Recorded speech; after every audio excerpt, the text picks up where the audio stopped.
دلوقتي عايزينك ترن على خالك وتقول له ان انت محتاج 8000 جنيه عشان مصاريف الجامعه بتاعتك. اطلع بقى باي حجه، قول له انا كنت تعبان، ما كنتش شغال الفتره ديت، وشوف هيقول لك ايه. ده خالي ده احسن حاجه في الدنيا، انت ما تعرفش معزتي عنده. والله. ايوه بيقولوا الخال والد. طب ايه رايك بقى نرن بقى عليه ونشوف بقى الخال والد؟ نشوف. طيب رن. طيب بالمناسبه ديت انا جايب لك تطبيق برضه بتقدر تكسب منه فلوس، والناس برضه هتقدر تكسب منه فلوس. التطبيق ده بمجرد ما تنزله وتدخل عليه وتشوف اي اعلان بتحول لك فلوس. الفلوس دي بتقدر تسحبه منين بقى؟ من على انستا باي. تمام. يلا رن على خالك.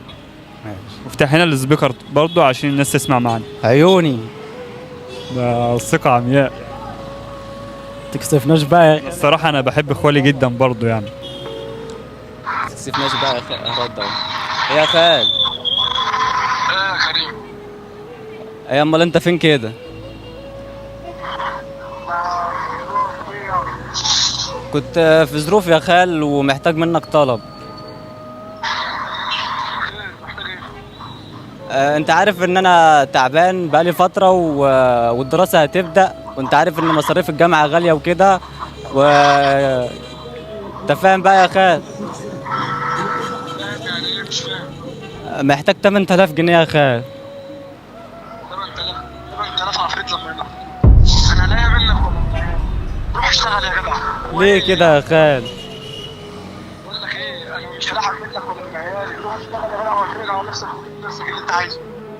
ده انا قلت ما متعشم فيك، وانت الوحيد اللي هتنصفني.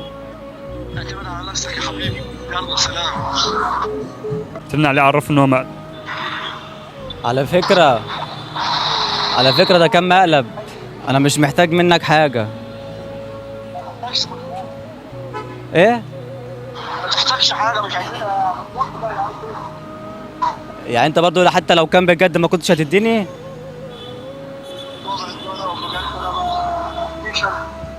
راح عليك. ربنا ما يحوجنا ليك. تحب تقول إيه لخالك؟ اقول له ليه كده يا خال؟ كان لازم افهم اني ما اتعشمش بزياده. كان المفروض افكر قبل ما اكلمك عشان ما تخذلش كالعاده.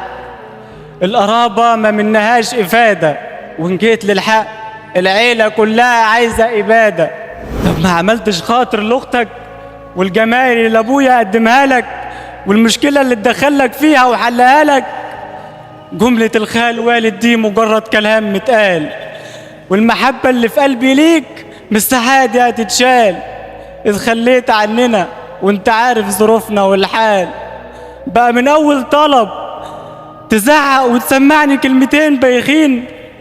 عايز هقولك إن الدنيا دوارة وهتتبدل السنين، وساعتها انت اللي هتحتاج لينا، وزي ما ربنا اداك هيدينا، وزي ما غناك هيغنينا. ربنا ما يحوجنا ليك ولا في يوم نمدلك ايدينا. حاجة بس أنت بس. ولا أي حاجة والله. اهدى. هقول لك على حاجة والله. فكرة مش متوقع منه كده بجد. هقول لك بس فكرة إن مثلا الخال يتخلى عنك أو أي حد، دي مش حاجة حلوة. حتى خال عم المفروض كنا نقف مع بعض، لكن برضو دي حاجة تعرفك إن أنت اللي هتسند نفسك، وأنت اللي هتشيل نفسك، ودي تخليك إن أنت المسؤول الأول والأخير عن نفسك. هتعيش حياتك بحلوها بمرها، فهي في الأول والآخر سواء حلوة وحشة أنت اللي هتكون ليك. حلوة وحشة أنت اللي هتعيشها. ف خليك دايما حاطط هدف قدام عينيك، وكل ده في الاول والاخر مش عشان حد، عشان ايه؟ عشان نفسي بس.